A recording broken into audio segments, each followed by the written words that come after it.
Bonjour à tous, bienvenue sur ce nouvel épisode des Chroniques Melsion pour l'entrepreneur. Tous les vendredis matins, 10h30, une chronique sur des sujets qui nous paraissent essentiels pour les entrepreneurs.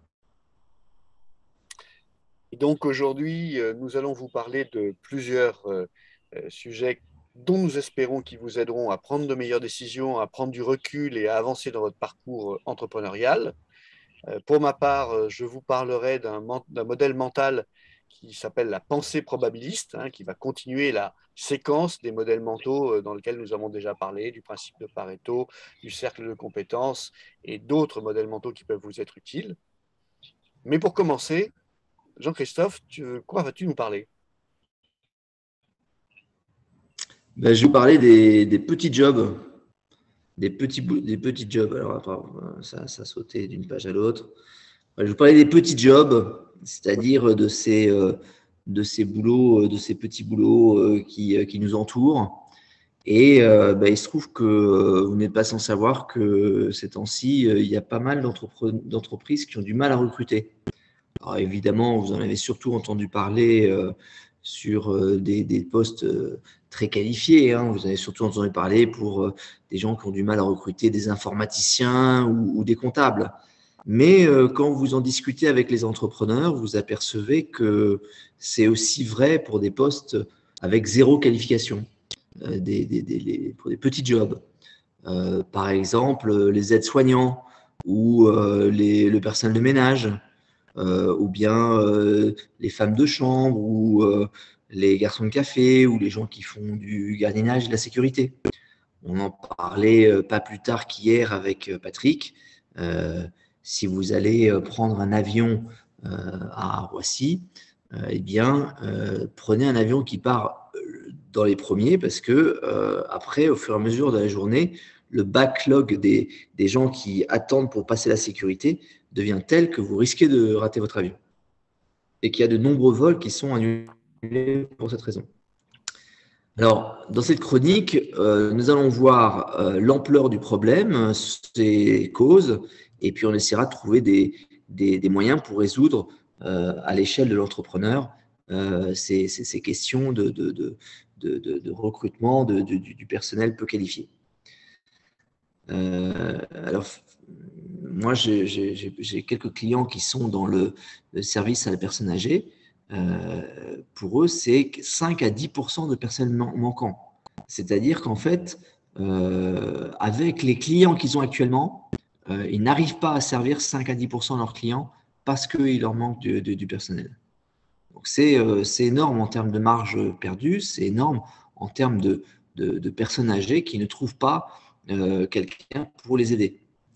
Et ça, c'était avant les mesures vaccinales parce qu'il y a quand même une partie conséquente de ces personnels de santé qui n'ont pas voulu se faire vacciner et qui, du coup, on est passé plutôt à 15% à la suite de ça.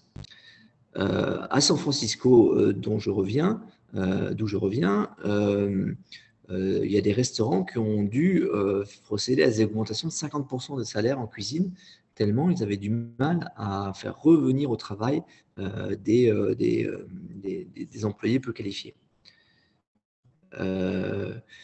Dans les EHPAD, et c'est d'ailleurs une discussion que j'ai eue hier avec un dirigeant d'un petit groupe d'EHPAD, il offre 2800 € net pour des aides-soignants et il n'en trouve pas. Donc c'est quand même assez étonnant.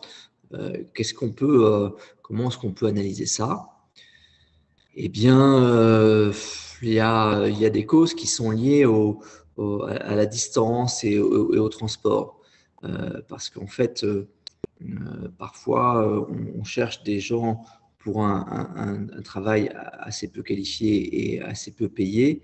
Et en fait, on leur demande en plus, indirectement, un, un temps de transport qui fait que ça fait vraiment à la fois un coût et à la fois un total de travail qui est un peu trop important.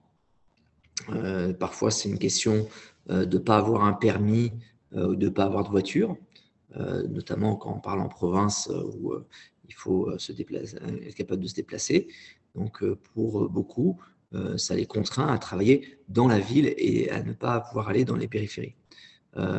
Mais parfois, quand on parle des grands centres urbains, c'est ce qu'on appelle un éloignement de proximité, c'est-à-dire qu'on est officiellement à 10 km, mais ça ne va pas mettre 10 minutes pour y aller, ça va mettre 1h30. Et donc, du coup, on se prend 1h30 d'embouteillage le matin, le soir, juste parce qu'il y a 3-4 carrefours qui n'ont pas été, qui sont saturés. Donc ça, c'est une cause. Il faudrait qu'on en parle dans une chronique, puisqu'en fait, c'est toute la question de l'importance des transports dans la vie quotidienne. Mais ça ne peut pas tout expliquer. Donc, on a une deuxième cause qui est la défaillance du marché. Vous savez que le marché est là pour mettre face à face l'offre et la demande. Eh bien, il y a des cas où la demande d'emploi ne sait pas que l'offre est là. Elle ne sait pas qu'il y a une recherche pour un travail qu'elle est capable de fournir et qu'il suffit juste de se déplacer. Donc ça, c'est le problème de finalement ne pas trouver, ne pas arriver à faire savoir où se trouve, qu'on a une offre d'emploi et qu'elle conviendrait. Après, il y a aussi un point qu'il ne faut pas oublier, c'est qu'on a des gens qui connaissent le job, qui sont allés, qui ont un temps de transport qui serait convenable, mais ils ne trouvent plus l'intérêt de travailler. C'est la perte de sens du travail. C'est le moment où finalement on a des collaborateurs qui éventuellement ne faisaient ça que pour le chèque que ça donnait en fin de mois et qui, notamment suite au Covid et au fait d'être resté bloqué chez soi, amène à reconsidérer des sujets aussi importants que qu'est-ce que je fais de ma vie. Et là, c'est peut-être des choses sur lesquelles on peut agir un peu plus. Enfin, il y a un sujet qui est éventuellement plus sociétal. Et ce sujet, c'est le sujet de la société du dernier arrivant. C'est-à-dire que quand on regarde bien, on est dans une société où finalement notre économie repose sur le dernier arrivant, sur celui qui vient d'arriver dans notre économie et qui voudrait se faire sa place au soleil et qui a appris qu'il fallait d'abord faire les emplois dont personne ne voulait pour enfin petit à petit progresser et arriver au soleil. Alors, en France, au début du XXe siècle, c'était les Bretons ou les Auvergnats qui débarquaient à Paris avec quasiment rien sur eux, qui étaient éventuellement accueillis par un cousin et qui se contentaient de la première place venue. Donc, on les retrouvait dans le personnel à domicile, on les retrouvait comme bonnes ou comme personnel de maison. On les retrouvait dans le travail à faible valeur ajoutée ou à faible savoir-faire, dans les blanchisseries, donc qui étaient des activités un peu consommatrices de main-d'œuvre. Hein. Boulogne-Billancourt était une ville avec des sources d'eau assez proches du sol et du coup, il y avait des rues entières qui étaient remplies par des blanchisseries qui récupéraient le linge et le livraient une fois nettoyé. C'était avant la machine à laver. Les Auvergnats, ils étaient connus pour être des livreurs de charbon. Bref, on avait toute une économie qui s'est développée grâce à l'arrivée d'une main-d'œuvre, certes non qualifiée, mais qui avait besoin de faire sa place au soleil et qui le faisait pour que ses enfants n'aient plus à faire ça. Alors, pour autant, pour ces nouveaux arrivants, ce travail peu qualifié, difficile et mal considéré était mieux que le travail qui leur était promis dans leur région d'origine, où ils allaient devoir être ouvriers agricoles dans des tâches dures et ingrates. Donc il y avait un sentiment d'amélioration. Mais en revanche, assez rapidement, il devenait clair qu'ils ne faisaient pas ça pour que leurs enfants fassent la même chose.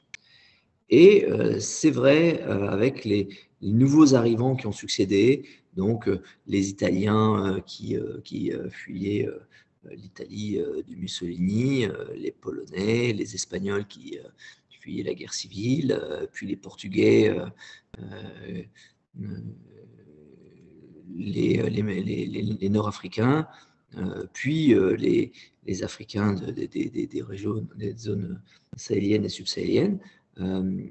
Par vagues successives, des nouveaux arrivants ont débarqué et tous ont pris les jobs dont ne voulaient plus les prédécesseurs.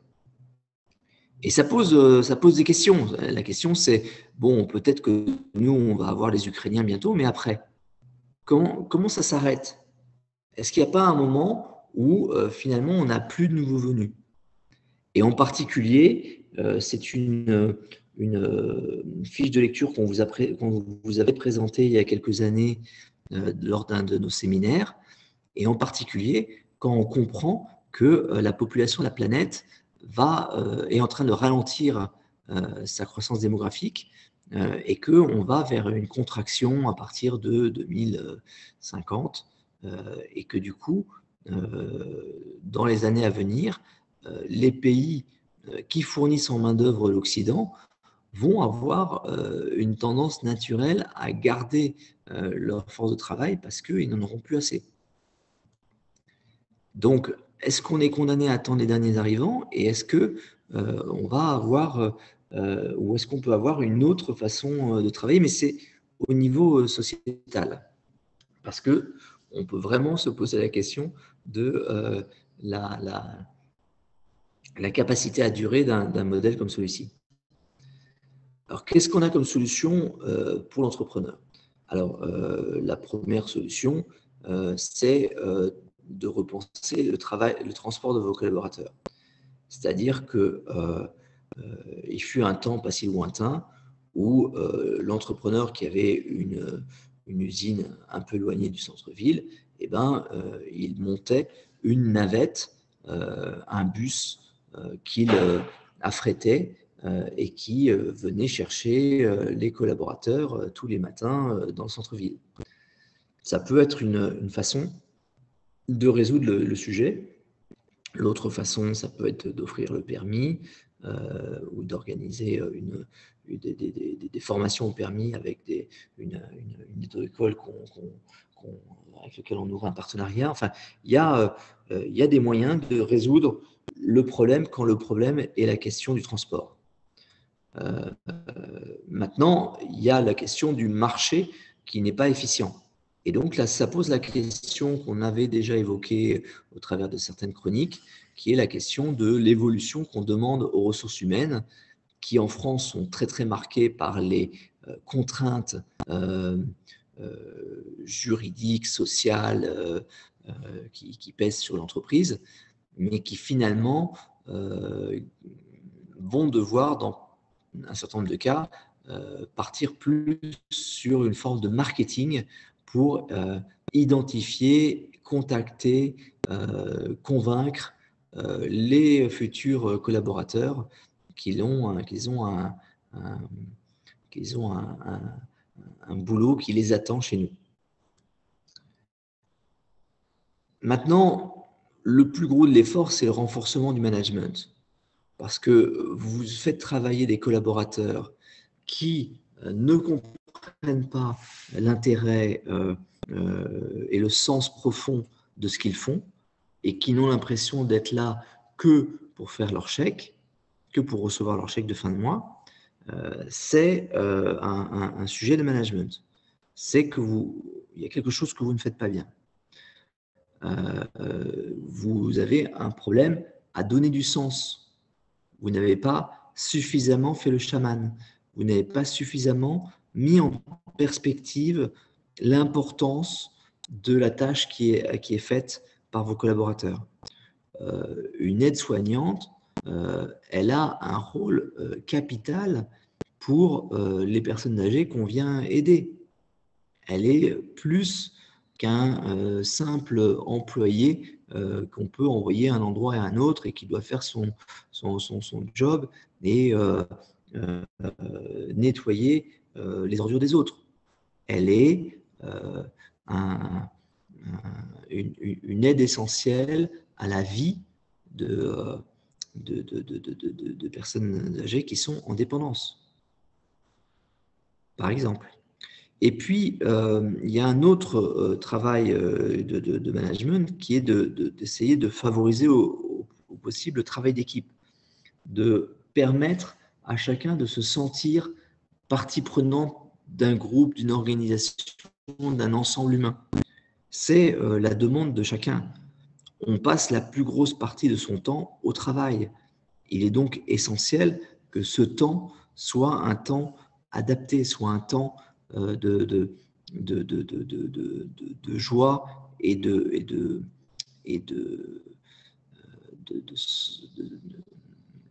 d'échange. Donc, ça fait partie de la notion du management et ça fait partie des choses que vous devez développer. Après, on a un sujet qui nous dépasse, nous entrepreneurs, c'est le sujet de ce moment où on passe du travail qu'on veut être issu d'un mot romain ou latin qui voulait dire torture, pour admettre que c'est un lieu d'accomplissement, que c'est un lieu où on va réaliser des choses. Et finalement, j'ai à ce jour rarement été face à des situations où le travail qui était réalisé par les uns et par les autres ne pouvait pas se décrire comme un élément, dans le cadre d'un élément plus large, dans le cadre d'une utilité essentielle. Alors bien sûr, il y a le problème du statut social, il y a le problème de cette volonté de monter sur le totem, le totem pole, l'espèce de totem indien où on veut être tout en haut du totem. Mais en fait, cette progression, elle n'est pas obligatoire. Elle n'est nécessaire que si on a une compétence, si on a développé une compétence que les autres n'ont pas. Elle n'est pas un dû lié à l'âge, lié au fait qu'on a souffert avant, au fait qu'on y aurait droit. Elle n'est là que pour s'assurer qu'en haut de la pyramide, il y ait toujours les plus compétents pour que la société continue à progresser et que les moins compétents ne souffrent pas d'un effondrement de la société. Donc, on a un effort à faire, probablement dans la façon d'interagir avec les établissements de formation, avec tous ceux qui, d'une manière ou d'une autre, contribuent à la formation et à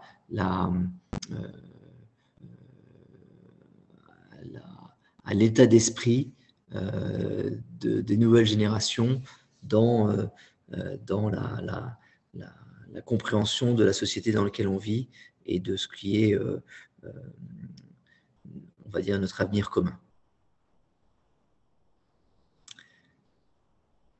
Merci Jean-Christophe. Et pour tous ceux qui sont confrontés à ces problèmes de recrutement, et on en rencontre beaucoup, des entrepreneurs qui ont des difficultés de recrutement, qui sont parfois critiques. Hein. Je repense à un patron d'ETI avec lequel nous avons échangé il y a quelques mois et qui a 2400 chauffeurs de bus. Et à la fin du Covid, il y en a un quart qui ne sont pas revenus. Et ça veut dire que ces 600 personnes qui lui manquaient ne pouvaient pas emmener des enfants à l'école, puisqu'il a essentiellement des contrats pour emmener des enfants à l'école.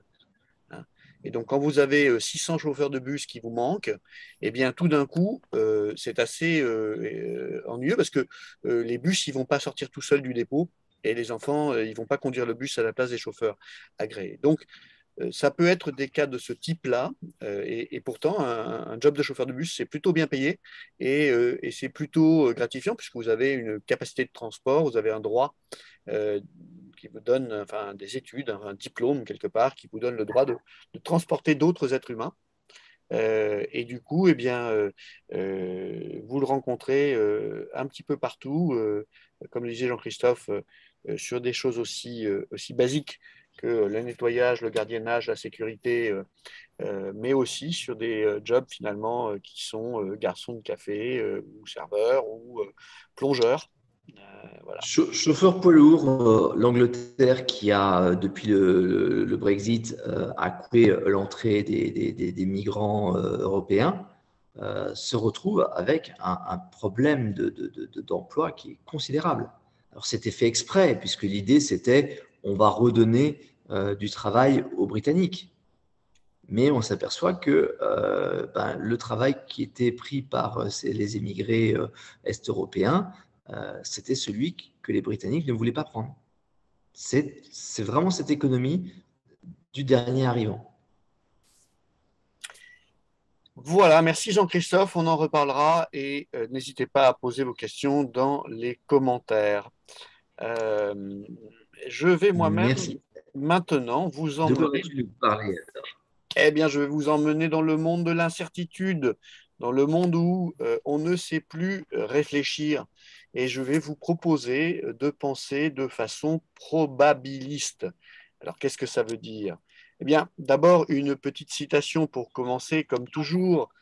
Elle vient de notre ami Nassim Taleb. Nassim Taleb, on vous en parle régulièrement. C'est l'auteur du Cygne Noir, c'est l'auteur d'Antifragile, son dernier livre Skin in the Game. Tout ça, il faut le lire, bien sûr. Et puis, j'en oublie Fooled by Randomness et le lit de Procuste, dont Jean-Christophe vous a fait une fabuleuse chronique il y a quelques mois. Et que nous dit Nassim Taleb? Il dit la probabilité concerne la croyance en l'existence d'un autre résultat, d'une autre cause ou d'un motif alternatif. Je vais vous proposer de garder ça en tête. Vous voyez bien que ça ne parle pas d'un pourcentage au sens où on utilise le terme probabilité habituellement, d'accord?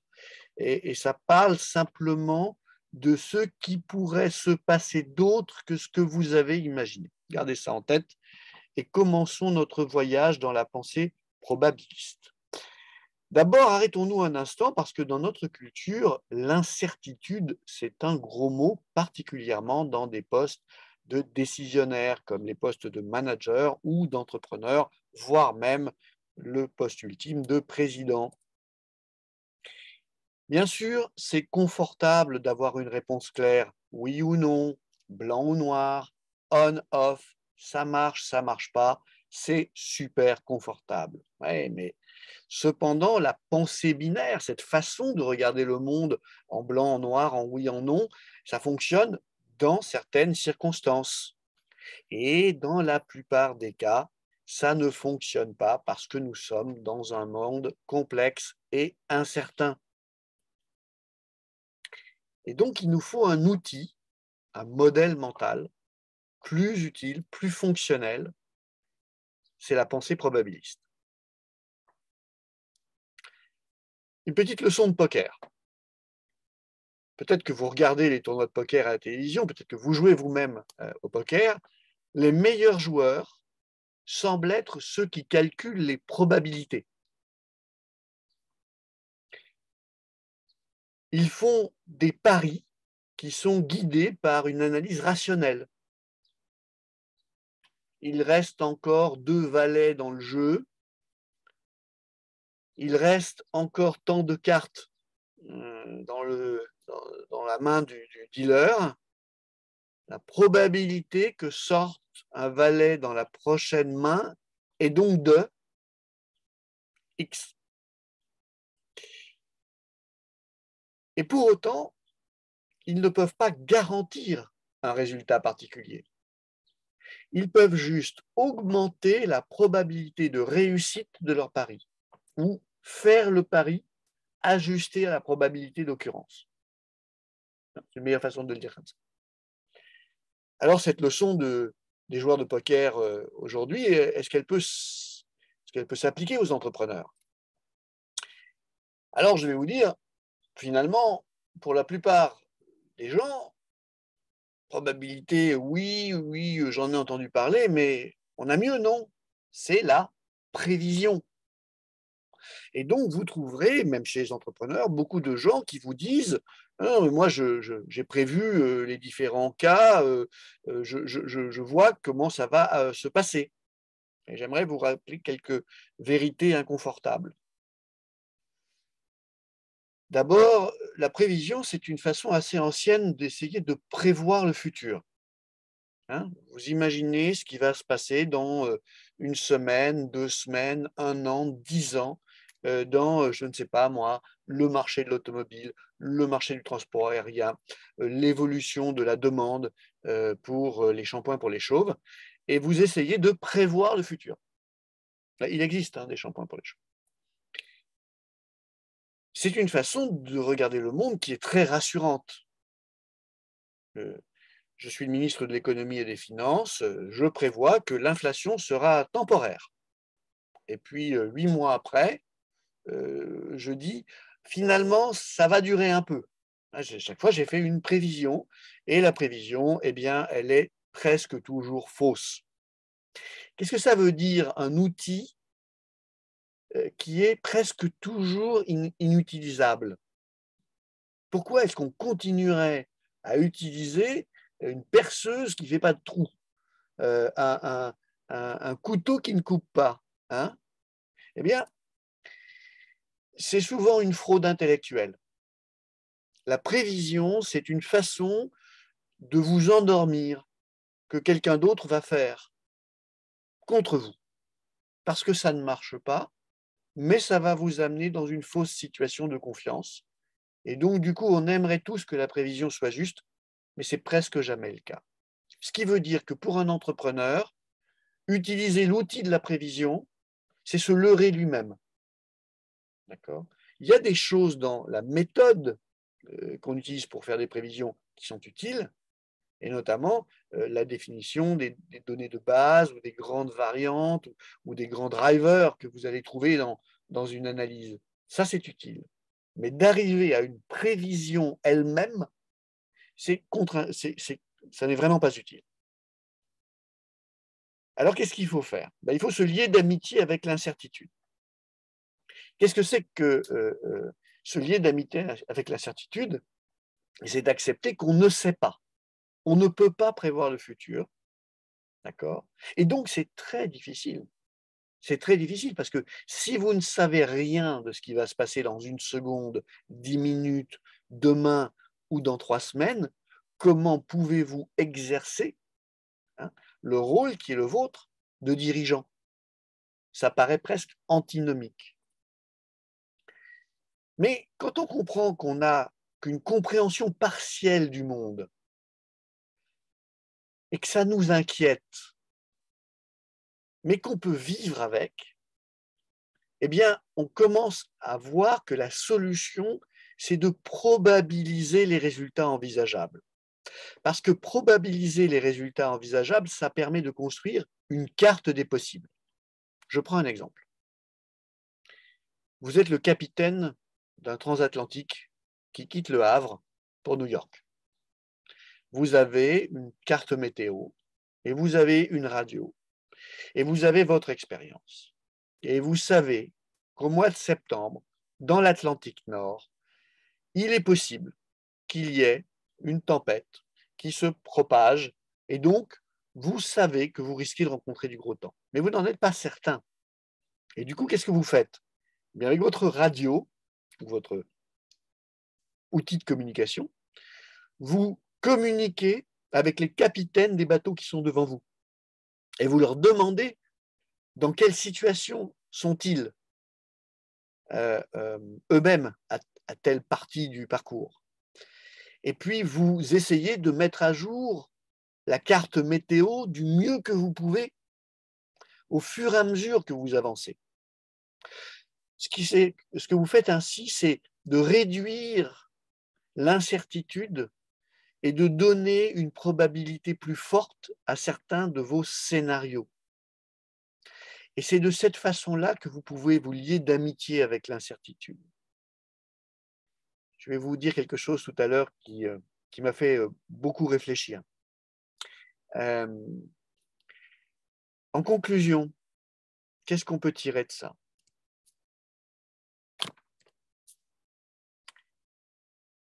Vous devez reconnaître que vous ne saurez jamais précisément ce qui va se passer dans le futur.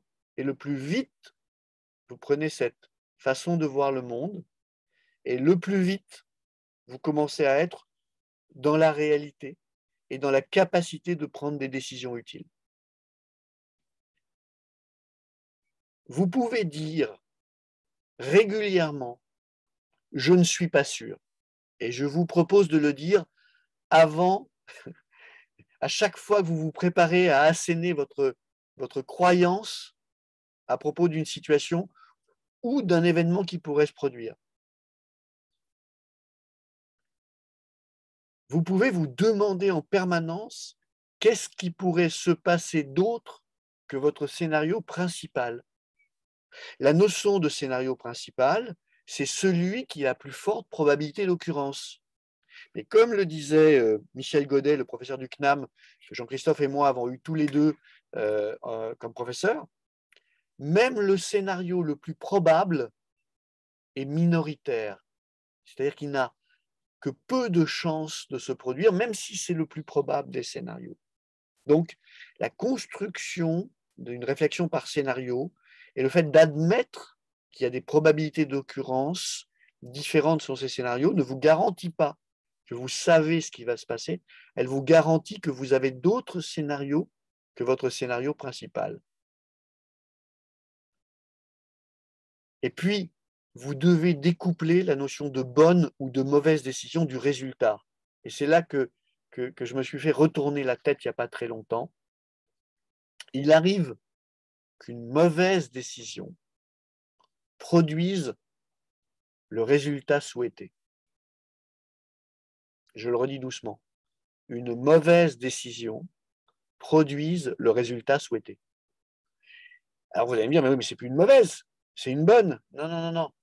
Elle a été prise sur des bases qui ne sont pas raisonnables d'un point de vue intellectuel. Et pour autant, parce qu'on ne maîtrise pas grand-chose, le résultat était celui qu'on espérait. Je vais vous dire, ça apprend l'humilité. Ça apprend l'humilité, et c'est ce que Jeff Bezos a dit récemment dans une interview. Moi, chez Amazon, je fais des erreurs tous les jours. Et il s'est arrêté là. Il n'a pas dit, mais je prends plus de bonnes décisions que de mauvaises, c'est pour ça que je suis un grand entrepreneur. Non, non. Il a dit, moi, chez Amazon, je prends plus de mauvaises décisions que de bonnes. Et c'est la réalité. Vous prenez plus de mauvaises décisions que de bonnes. Et ce qui est amusant, c'est que ce n'est pas parce que vous prenez une mauvaise décision que vous n'aurez pas le résultat attendu, mais ça va vous rendre humble. Ce n'est pas pour ça qu'il ne faut pas essayer de prendre de meilleures décisions. Hein. Vous avez bien compris. Enfin, exprimer des niveaux de confiance plutôt qu'une certitude. Hein. C'est la même idée que quand vous dites « je ne suis pas sûr ». Il me semble que, je pense comprendre que, j'ai la raisonnable certitude, ce n'est pas la même chose qu'une certitude, la raisonnable certitude. Il me semble qu'il est probable que l'année prochaine, nous ne serons pas reconfinés. Ah, ok. Tout de suite, on voit que vous raisonnez avec un certain nombre de probabilités. Et c'est cet outil extrêmement puissant que je vous propose de rajouter à votre collection de modèles mentaux, donc que vous pouvez retrouver dans la playlist des modèles mentaux qui est sur la chaîne YouTube de Melchior Chassagne et compagnie. Et je terminerai par vous raconter une anecdote que j'ai vécue avec un entrepreneur cette semaine, lequel entrepreneur avait la certitude que son recrutement de cette personne extrêmement compétente et qui allait vraiment avec son profil allait rejoindre l'entreprise. Seul petit pépin, c'est qu'elle habitait assez loin, hein, à 1 heure et demie de trajet quotidien de l'entreprise. Jean-Christophe vous en parlait tout à l'heure. Et bien, figurez-vous que cette personne, après qu'on lui ait fait sa proposition, donc sa lettre d'embauche lui a été envoyée, a rappelé pour dire, bien écoutez, vous savez quoi, j'ai trouvé quelque chose de moins intéressant, mais plus proche de chez moi. Et donc, ça me rend pas vraiment heureuse, mais je vais prendre cet autre job. Et elle devait commencer le 1er juin, elle devait commencer mercredi, cette personne, et donc elle ne viendra pas. Quand l'entrepreneur m'a raconté ça, ça m'a fait penser qu'au lieu d'être certain que cette personne allait le rejoindre, il aurait dû se dire, il est probable, là où nous en sommes du processus de recrutement, que cette personne va nous rejoindre.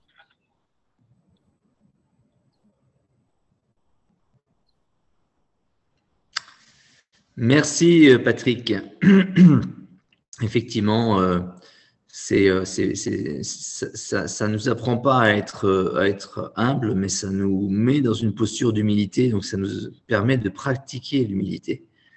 Et donc, on a vraiment un besoin de ça. On a un besoin de constamment se rappeler qu'on ne sait pas, qu'on interprète ce qu'on reçoit comme information. Et de l'exprimer de cette façon n'aide pas seulement nos interlocuteurs à le comprendre, mais ça nous aide, nous, à nous en rappeler et à l'intuiter, à se l'approprier. Voilà pour aujourd'hui, pour ces chroniques de ce vendredi matin qui ont démarré avec un petit peu de retard, mais qui se finissent à l'heure. Eh bien, merci Patrick, merci à tous de votre présence. On vous retrouve vendredi prochain à 10h30, comme tous les vendredis, pour vous parler de 2 sujets qu'on va découvrir d'ici là parce qu'on ne les connaît pas encore. C'est vous qui nous inspirez par vos réflexions. Et nous avons un petit scoop pour vous et pour ceux qui sont là fidèles au poste. Vous pouvez noter dans vos tablettes la date du 25 août 2022, puisque le 25 août 2022, c'est le séminaire d'été de Melchior. Et donc, nous aurons le plaisir de vous concocter un programme passionnant pour cette journée entière qui se déroulera à Paris. Et donc, vous pouvez noter, puisque vous êtes peut-être en train de prévoir vos dates de vacances, qu'il faut être rentré au plus tard pour le 24 au soir, puisque le 25 à 8h30, nous vous attendons pour le café. Et vous êtes pris toute la journée. Toute la journée. Bon week-end. Merci de votre présence. À À vendredi bientôt. prochain. Ciao.